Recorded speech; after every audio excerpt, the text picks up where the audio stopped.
Great day because we get an opportunity to compete again. We get an opportunity to go out there Saturday and try to continue to get better as a football team. Really disappointed in what we're doing on offense production-wise. I mean, that's 69 yards is horrendous. And so we've got to get back to the basics and the fundamentals of blocking people and trying to run the football. Like I've said it a few times over the past couple weeks, we're not good enough on defense to be able to hold people to nothing. And the last 2 weeks we would have had to have done that to be able to win. So we've obviously got to address what's going on over there, and it's not like we're continuing to try and give them things that they can do that'll help them, but we've got to do a lot better job. Positive, they've had a great attitude, and when one side of the ball isn't holding up their end of the bargain, you can create some great divisive things between the two sides, and it has not been that way. That's some of the culture around here. They believe in each other, because as ugly as it's been, it could get ugly, and when that happens, then you're in a lot of trouble. The kids on defense know their job is to hold them to one less point than the offense scores, and vice versa. We got to score one more point than them. So that hasn't changed, and that's good, because I've been around the other side, and it's hard to get them back from that. We'll continue. I mean, today at practice, the energy's good, so they're fighting. And that's positive, especially when you've had the last 4 weeks turn out the way they have at the end of the game. So we'll continue to go down this path of building this, but their attitude's been great. Give Colorado State credit. They took it to us in the second half. The first half, I thought it was evenly matched.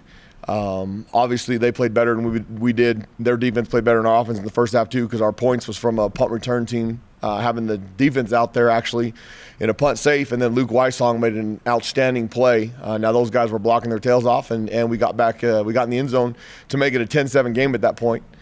We've got to take care of the football. We can't turn it over, especially when we're struggling that much. I mean, you can't turn it over 3, 4, 5 times, and that was a story in Wyoming's game against Fresno. They turned it over 5 times. Now Fresno's a good football team. Wyoming played really good on defense in that game. Hell, if you hold somebody to 17 points, you should have a chance to win in today's college football, you'd like to think. So that means Fresno did a great job on defense, because they held Wyoming to no points. The message this week, obviously we made some dumb comments last week. CJ made a mistake, and he'll learn from it. And a lot of people were saying, that stuff doesn't matter anymore. I don't believe that. I think it matters tremendously. And you can't ever be arrogant, and that was an arrogant statement. So that's my fault. I mean, we've got to do a better job of getting them to understand when they're in front of a camera and in front of a microphone, what you can say and what not say. And you should always give your opponent credit. You should always give your opponent respect. And if they deserve credit, give them credit. And Colorado State was playing really good going into that game. And they were chirping on the sidelines about it. So, they heard it. And it's a good learning moment for our kids. And, we picked a fight, and we didn't stand up to the guy we picked a fight with. So we'll learn from that. And I know CJ had remorse afterwards. So that's – it won't happen again. But it should have never happened. So put that on me. Go ahead, Ben. Terry, how's Terry looking? And this is setting up to be just like last year. Wyoming comes, and I'm not sure who you would put out there, but I know you said after the press conference you were more comfortable with Isaiah. Isaiah Chavez comes in. I'm comfortable with Isaiah having the opportunity to play if he prepares the best in practice this week. He's now gone on 3 weeks of full practices where he's been out there running. His conditioning is not a problem. He probably could have played an entire game on Saturday. I didn't feel real comfortable going into it with that, and we gave him a couple live reps at the end there. The game had already been decided, but to give him an opportunity to see some full speed stuff. And then we'll let CJ and Isaiah battle this week for the reps if Terry can't play. Now, ideally, we'd like Terry to play, and Terry's our starting quarterback. But if Terry's unable to go and the elbow is it's better than it was last week, if we were playing today, he wouldn't play. So those two guys will compete, and we've only got 2 games left before we lose CJ's red shirt. I would ideally like to keep that, but the team is the most important thing. So we'll evaluate that as we get further along. And we've got a couple other kids that we played their 4 games. Shenko, our offensive lineman, Matatua, say it again, Frank. Matatua. He's already played 4. So we'll have to decide the investment for the future or for the next 5 games. And so there's some decisions around that to be made. If Isaiah performs the best in practice, he'll start. And if he doesn't, then he won't. And just follow up to that, you talk about guys playing again. I know Rico has a certain amount of games. He always looks great when he's out there. Mm-hmm. Is this one of the games that you think he might play? Or? We're preparing for him like he's going to play this week. And now Rico's going to practice every week. We're only going to play him in 2 more games because he's going to come back next year and play. He will practice every week for the full speed reps, and then we will make a decision on Saturday. He'll travel, and then we'll make that decision on Saturday whether or not he'll play. It could be, it couldn't be, and it could be a game time decision. But after he plays in the second one, he'll still practice with the older guys because the work and the reps just to get him better for next year is extremely important. And he's done a phenomenal job coming off of knee surgery. He played pretty well in his snaps on Saturday. He'll be a great addition to our football team next year. So we'll manage that accordingly. Go ahead, Brandon. Where else are you guys in the injury front, Coach? Outside of Terry, we've got some guys that are banged up and nicked and bruised. We don't have anybody that's out. Now, the difference this year with COVID, you treat every illness as if it's COVID to start until you're sure it's not. We're testing them for the flu. We're testing them for anything that's out there right now when they have symptoms of any kind to make sure that we don't spread something else. So you deal with those. I mean, we had a couple guys last week that were sick and out, Jack Buford being one, that wasn't able to practice because of an illness that before COVID he would have practiced all week long. And so we deal with those, but everybody across the country is dealing with that. So outside of that, nobody that's not able to play.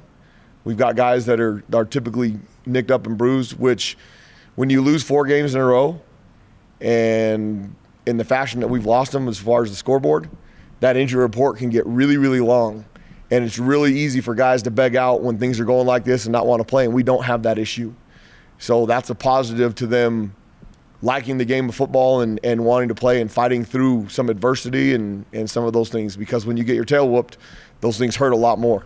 So that's a positive. Go ahead, Steve. Yeah, you said you kind of saw this coming year 2. Can you elaborate on that more? Talent. If you look at the roster when I took this job, there was 31 seniors on scholarship. 31.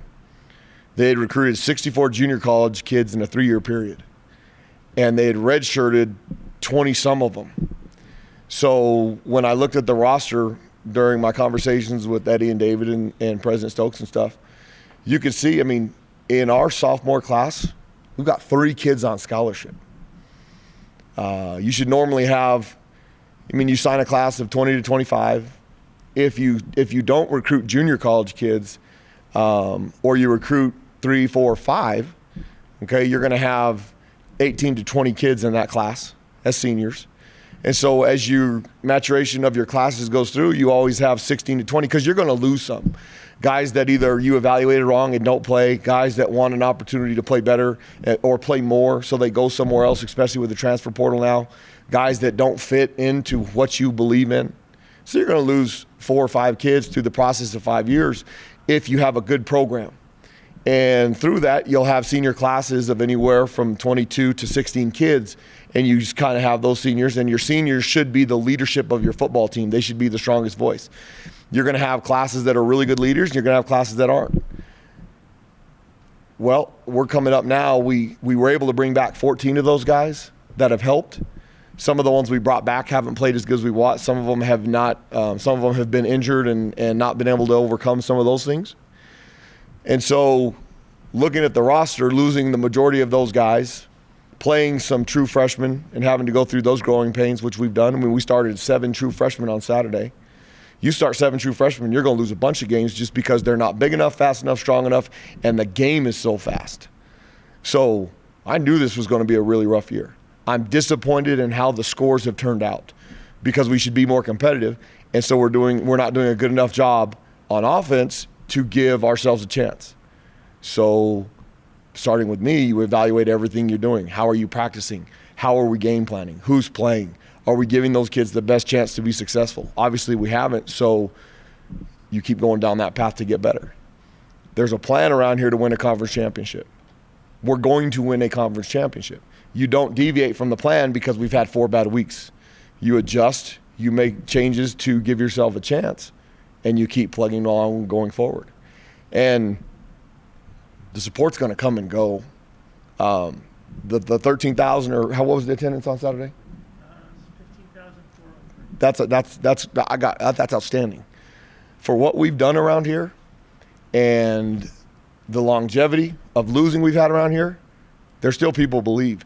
And I absolutely love, coaches say they don't read papers and they don't listen to sports radio. Why lie? I listen to it. I listen to Jeff Zimbiet every morning from 7 to 7:30. I listen to Joe O'Neill in the afternoon. In the afternoon on 610, they've got a new crew. They're trying to figure out who it is. And I hear people call and complain. I love that. That means they care. That means they want the Lobo football team to be really good. And they put stuff into it. Well, if they didn't care, shoot, we're fighting a whole different battle. So we got a strong core of 15,000 that have showed up every week against New Mexico State. We had about 12,000 more. So we've got a strong core of people around here. And as we continue to build and get better, that core will grow bigger and bigger. So, I'm as disappointed, more disappointed probably because of the amount of time and stuff that we put into this, and I absolutely hate losing. Winning's okay. I hate losing. And so I knew that was going to be the miserable part of this job. Do you see similarities from last year's five-game losing streak to this year's? Well, no, we were more competitive last year in those first 5 games.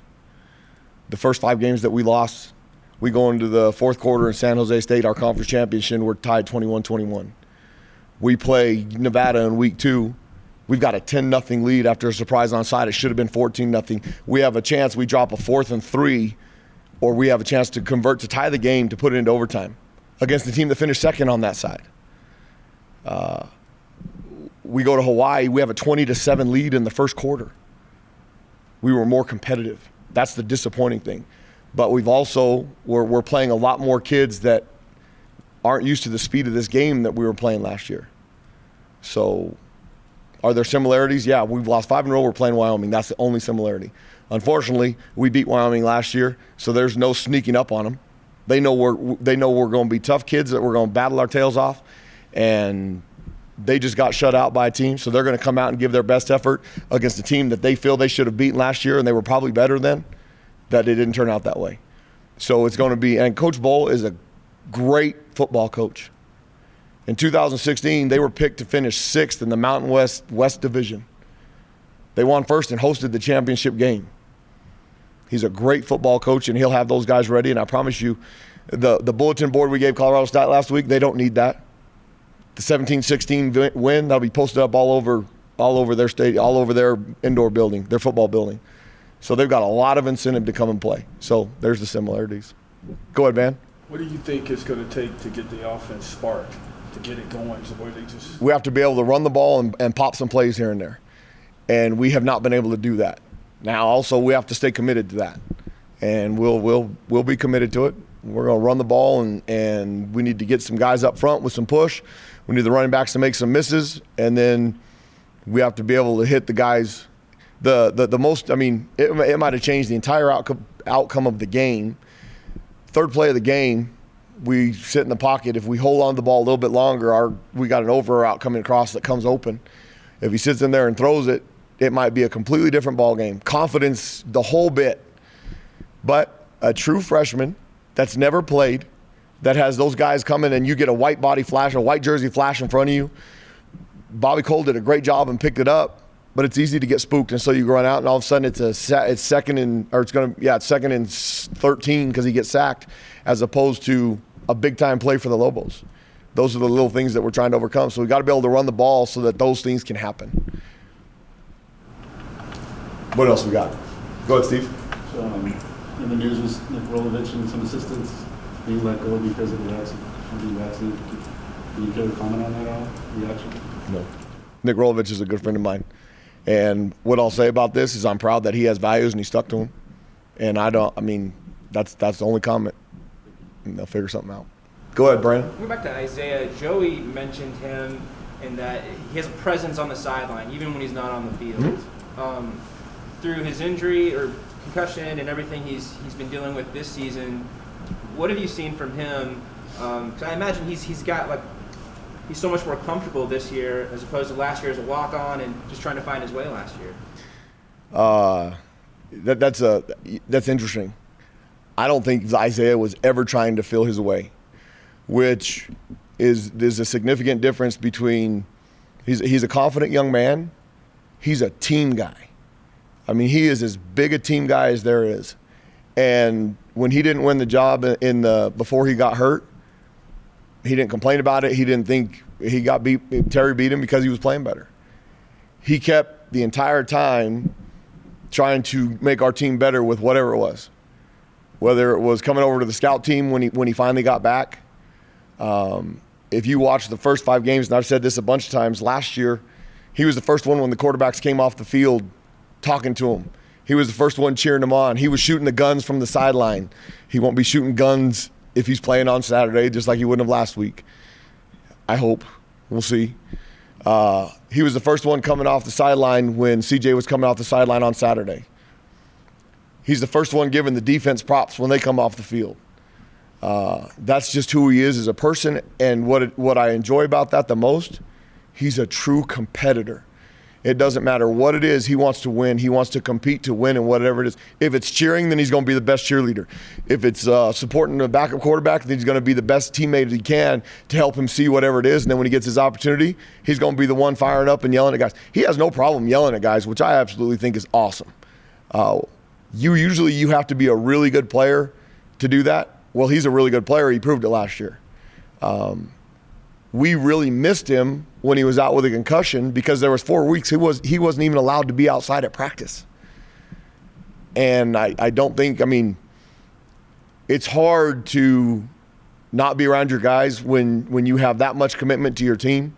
And so that was a miserable 4 weeks for Isaiah, but they wouldn't even let him be out there at practice for most of it. So it's been unbelievable to have his presence back on the sideline. And if he's the best one on Saturday, he'll play. If he's not, then he'll be standing there helping out whoever is. You hit on it a little bit, but could you just talk about how Rico enhances some of the stuff he can do defensively? Because he just seems like he's everywhere. He's powerful. He's strong. He plays with his hands well. He plays to the line of scrimmage. If we would have gotten Rico as a freshman, we'd have probably made him our Lobo back because he's athletic enough. He can run. Now, can he cover a wide receiver in space? Probably could with the right training. And that's taking nothing away from Tavian Combs. Tavian Combs is going to be an outstanding player. He's our leading tackler right now, and he's done a really, really good job. When Tavian Combs is a senior, and he's going to be one of those ones that has 5 years to play 5, he'll probably be the best DB in this league. He'll have a chance to play football beyond here. Rico is the right mental attitude. There's a bunch of kids that would have had surgery and been like, Coach, I'll see you next year if you're going to give me the opportunity. He was out 10 days after he had surgery, wanting to play. He asked if he could play against San Diego State. And he probably could have. It wouldn't have been the right thing to do because he probably would have been limping around. But he gave us a spark on Saturday up front, and his leadership will be huge to our football team next year. That it? Awesome. Before we go, just Wyoming, it's an exciting opportunity. If you look at the weather, I've never been to Laramie, and it's going to be 55 degrees at 1:30 in the afternoon this time of year. So that's awesome. Now the forecast could change in a day's notice. So that's exciting about that is that stuff don't matter when you're trying to create a culture and an attitude. Like I said earlier, Coach Bowl is an outstanding football coach. He's defensive minded. They have 2 quarterbacks, Sean Chambers, who we did not play last year because he hurt his leg on the third play of the first game last year in the COVID-shortened season. Levi Williams played against us. He came in at the end of the game on Saturday. Both those kids they have the right mentality. They're aggressive. They're confident. They believe in themselves. And Coach Bowles built his team, like I said earlier, the second year they were in the conference championship, much like what we want to do. So it's going to be a fist fight down on the field, which is so much fun. Keep the faith. I mean, I promise you, I won't get beat down. And it's going to be a whole lot of fun around here. I know people will get tired of hearing me say that. But believe, and thank you to the 15,000 that continue to show up. You have no idea how important you are to our kids. You have no idea how important you are to this program, to our entire athletic department. Coach Patino's got the basketball team going. We're getting ready to fire that deal up. Heather and them got back on the winning track.